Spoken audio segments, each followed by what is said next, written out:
fight them wherever they are. What does that mean?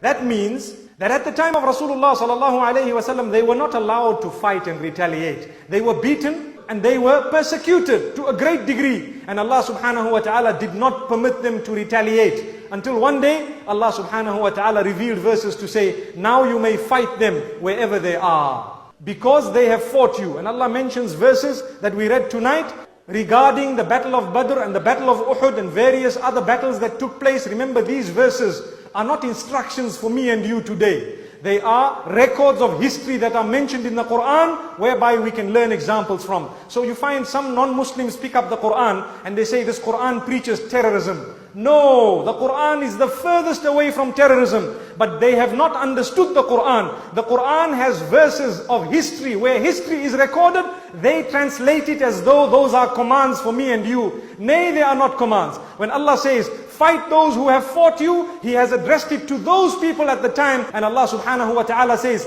وَأَخْرِجُوهُمْ مِنْ حَيْثُ أَخْرَجُوكُمْ. Take them out, drive them out of the same place that they drove you out from.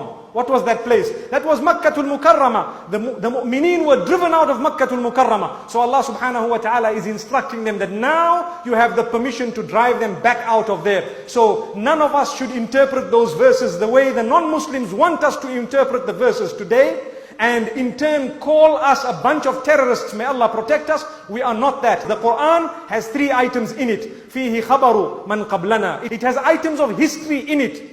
وَفِيهِ نَبَأُ مَا يَكُونُ بَعْدَنَا. And it has news and prophecies of what is going to come in the future.